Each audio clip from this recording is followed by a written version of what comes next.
Hi everyone, welcome back to my YouTube channel SK Tech. So in my previous video, we have seen how to read the data from keyboard using the buffer reader. So let us recap that section using the simple example.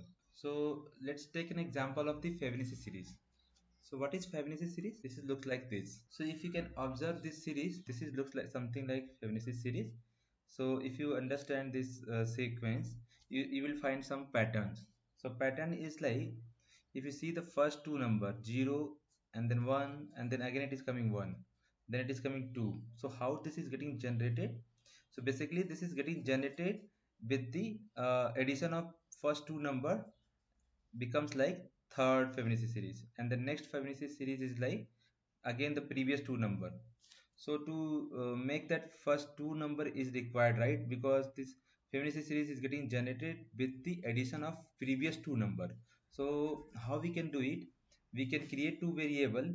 Basically we can store this first two number, and then we can do the summation of this two number, then make it as a next Fibonacci series, something like this. So we can create the f1, let's say variable like f1 equal to 0, f2 equal to 1, then we'll make the addition of f1 plus f2 and then create as a f, right?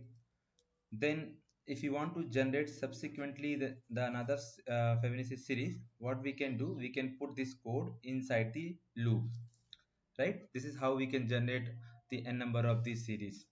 So how can we put that this piece of code inside the loop? So first you can understand here, f1 and f2 is like fixed, right? So this piece of code should be outside of the loop, and then third comes part of the third line, right? F equal to f1 plus f2, this is required to be performed every time, right? And then so this will work for till here 0 1 and 1, right? If you want to perform the next Fibonacci series, like generating, like want to generate the two, so what we can do, we need to change the value of f1 and f2, because initially f1 and f2 is like 0 and 1. So next time it would be like 1 and 1. So how we can do it? We can simply, if you observe this sequence, it is what is still like that, f1 becomes f2, like here these two will be the f1 and f2, right? So f1, if we can assign f1 equal to f2, then f1 becomes 1, and f2 is nothing but the next one, this is this one, right? 1. So this coming from this variable f variable, so we can write like f2 equal to f, and then same logic like this. So how we can do it? This would be something like this. We can assign f1 equal to f2, f2 equal to the resultant of this, like that is nothing but the f, and then f would be same. So next time onward it is going to give the proper f1 and f2 value to generate the next Fibonacci series. So let's go to our IntelliJ IDE, and let's write this logic in Java programs and see the effect basically. So let's go to the so here I have already created the class Fibonacci series number basically, and then main method, and this is what looks like the Fibonacci series. So as per the logic we have understood, what we need to do, we need to create two variables. So let's create like that, int f1, and then assign that value as a 0, right? And another variable should be f2, that would be like 1, right? And for now we have already knowing that how to get the data from the keyboard. So for that we need to write the logic like creating the buffer reader class, right? So how we can do it? We have seen already in the previous video. I have already linked that video link in this video also. So you need to create buffer reader object, then some variable, let's say br equal to new buffer reader, and here we need to provide like new input stream, right? New input stream reader, and inside the input stream reader we need to provide like system.out. System.in, right? This is how we need to create the buffer reader object, and using this br object we can read the data. So we can read multiple types of data. So for example, in this case we want to read the number value, so that is something integer value, right? So let's see how we can do. We need to create one variable at, let's say, n equal to br dot read line, or read whatever. So read line will be like either string type, we need to convert it. So how we can convert it into the integer? It's very simple. Integer dot parse int, and then pass these things. This is what we have discussed in my previous video only, right? So what is problem here? Basically it is trying to throw some exception because if it is uncount, right? So let's throw the exception in directly. So it will be here, right? So here we will get the number that we want to generate the Fibonacci series. So this is nothing but the number of the Fibonacci series that we want to generate. So as per the logic, let's write this logic down here only. So this two will be the fixed, right? So let's print this first because this is going to be fixed Fibonacci series. So system.out.println f1 and then f2, and then third logic was like int f equal to f1 plus f2. This is going to give the next Fibonacci series, right? That's what we have seen. So let's print this part also because this is the fixed part, right? Next time onward we want to change the f1 and f2 value, and then accordingly it is going to give the resultant of f1 f value, right? So let's give here f. So this is going to print 0 1 and then 0 plus 1 again 1. The next time onward we want to write the logic that is like inside the loop. So let's take an example of while loop, right? So as we know that third number 0 1 and this, right, three Fibonacci series already generated.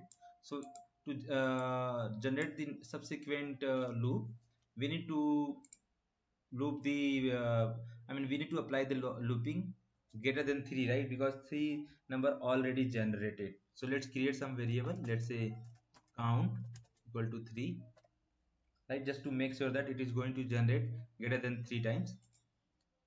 So it should be like count, starting point should be 3 because we have already generated first 3 characters. So it should be more than 3, right? So it should be greater than n. So n is nothing but the number. So let's say number is having 0 1, 1 2 3 4 5 6 7 8.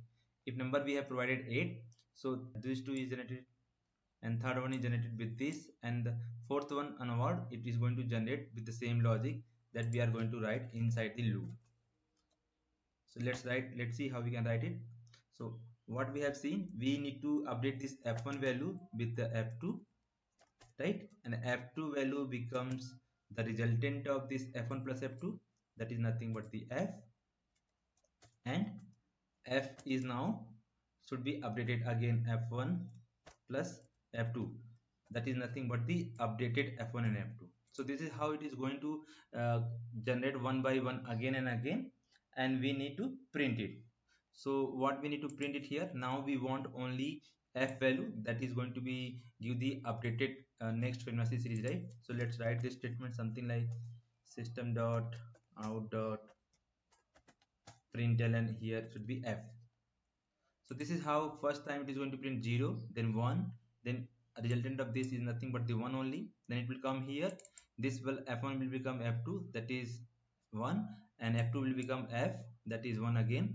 So this is going to give again 1, that is going to print here, then it is going to loop the check the conditions. So initially it was 3, now we need to increment this count value here, right? So to move it forward, so count plus plus, now it will become 4, and 4, let's say we have provided n number is as 8, right? So 4 is less than 8, that is condition is true, again it will come here, again it will update the f1 and f2 value, and then it will goes on. So let's see the output, let's run this program and see the Fibonacci series it is generating or not. Okay, so we have not written any print statement here, basically that's why it is not printing anything. So let's provide the number, input number, let's say 8, and you can see that Fibonacci series basically 0 1 1 2 3 5 8 and 13, that is what we are expecting here, right? In case of 8. So this is how we can provide take the input from the keyboard using the buffer reader, and also we have seen like how to generate the Fibonacci series. So let's run this program again with some different number. So let's run this program and provide something more than 8. So let's say provide 10, right? So we'll see 10 Fibonacci series. So 0, 1, 1, 2, 3, 5, 8, 13, 21, and 34. You can validate it, the other value. So if you add this part, 13 plus 8, it will become 21. 21 plus 13, it should be 34. So this is how we have seen that in previous video also, how to read the data using the buffer reader, and in this series we have seen how to generate the Fibonacci series. So now let's see what are the next utility available that we are going to discuss in today's video. So there is another scanner class is available in our Java. Using this scanner class also, we can read the input from the keyword. So first of all, we can use the scanner class of java.util package to read the input from keyword or a text file. When the scanner class receives the input, it breaks the input into the several pieces called tokens, and these tokens can be retrieved from the scanner object using the different kinds of methods. So in scanner class also we have different kinds of method. So first method is next, to read the string. Next is next byte, read the byte data. Then int, next long, next float. So basically these are a couple of the methods available in scanner class to read the different types of data from the keyboard. It is similar to the buffer reader, but it's very easy to use. So as we have seen in previous video, using the buffer reader we need to create the input stream reader, and then input stream reader we need to pass into the buffer reader, and then using the buffer reader we need to use their methods and read the different types of data. But in case of scanner, we just need to create one scanner class, sc equal to new scanner system.in, to scanner class. So let's go to the Java program and see how we can use this scanner class to read the different types of data. So let's go here and create one simple Java programs like scanner class. Create simple main method. Okay, and let's write some statement like system.println, and let's write like something enter id, name, and salary. So this is a simple statement that is going to print in the console, and then we will accordingly will add this three value, and let's see how we can use that scanner class to read all these three value. Basically these three are the different types, right? Id we can take as integer, name as a string, salary we can take as a something like double. So let's see how we can read it. So to create that scanner object, we need to simply type scanner, some variable, let's say sc, and then new scanner, and here we need to provide system.in, because system.in is nothing but the going to interact with the keyword, and then it is going to provide inside the scanner class object, right?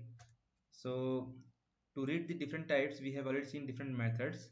So let's use the first method that we are going to read, that is in id. So it should be int, right? So to read the int value, we need to create int variable, let's say id sc dot, what is the method name?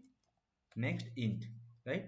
This is a very simple method, no need to, because in previous because here if you see, when we are reading the data from the buffer reader, basically we need to typecast it to something, right? But here they have already given the generic method to read the specific data, like next int, it is going to read the data as an integer format, like that next float, next double, right? So let's see how we can read the data as a string type.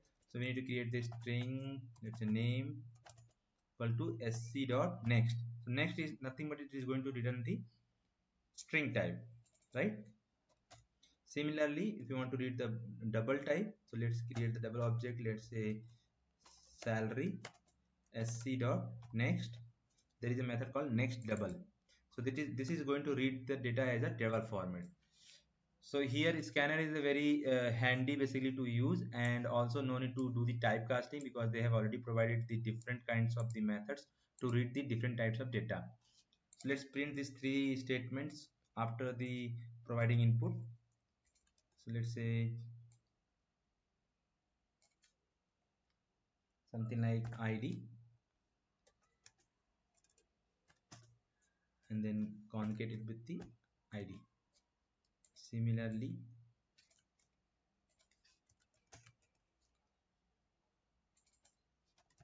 name,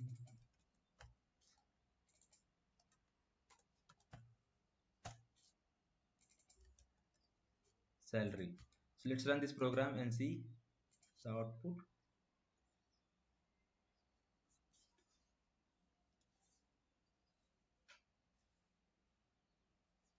Yeah, so it's asking like enter ID, name and salary. So let's enter ID as let's say 101, name as let's say SK Tech, salary as let's say 1000. So you can see that we are able to see the output also, ID equal to the 101 name and salary. So using the scanner class also we can use read the data from the keyword in a very easy format and no need to typecast it. So this is very simple way and handy. So this is all about the scanner class to read the data from the keyboard. So next topic that we are going to discuss is today in today's video is how to format the different types of the data in the our console basically. So there is a method called system.out.printf. Using this one we can format the different types of data. So this is similar to the function available in C, right? Printf. We know that system.out return the print stream class object. So to call the printf method we can use the system.out.printf.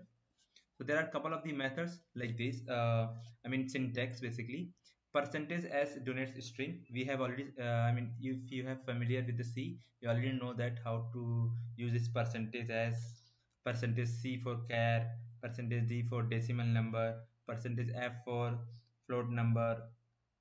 Similarly, all are hexadecimal, Boolean, scientific notations, and new line number. So let us see how to format this using this. So let's go and create here some simple simple Java program to test that. Let's like example one main method. So let's create simple string type variable s1 equal to let's say some name or some statement like hello, then int n equal to let's say 65 and let's say float type, let's say some data like 15 or 20, something like this. So let's see how we can represent or format these kinds of different types of data in a string format using the system.out.printf method. System.out.printf. So you can see it is expecting like formatting type some object which is nothing but the print stream type, right? So here we can format if we want. Formatting is nothing but we want to concatenate with something, have a string type or the integer type or float type or double type, different types of data we can use it and format to display in a proper format. So let's say something we have written like string and we want to print this s1 value something like this, string equal to let's say we will provide percentage s. So what will happen if you provide a comma and then s1 value, what will happen at the runtime, this s1 value will it is going to replace this string type. So it will print something like string equal to s1 value. So instead of concatenating we can use this printf method to format the output. Similarly, if you want to after printing the value equal to a string equal to that value, we want to print next line, we can directly provide percentage n and then let's say we have given like number equal to let's say what is the notation for the number, that is nothing but the percentage d. So d is going to donate like decimal, so we are going to format as a decimal value, nothing but the integer value only. So n, and then we are going to again provide the some percentage n to donate that it is going to format as a new line and then another value, let's say float. So float, right? So float equal to percentage f. So if you can see float. So instead of writing the concatenation plus again and again, we can format it. You can format something like this and provide the argument. So this argument is going to pass in an order format basically. So first is like slash percentage s. So first argument it is going to replace with this. Second is decimal value we are supplying. So it is going to replace with this, and then float is going to replace with this.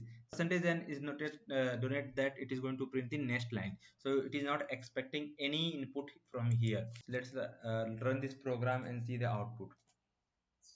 Yeah, so if you can see, it is printing string equal to hello. Automatically it is replaced with this s1 value, and then number equal to 65. Again automatically it is replaced with this percentage d, and then similarly percentage f.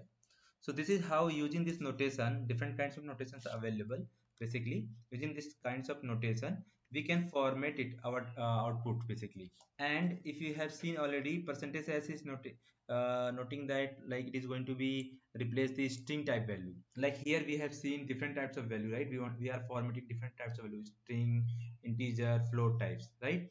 So we have given different types of notation, but if we are sure that we are going to format only the string type, then we can take the help of format method of the string class.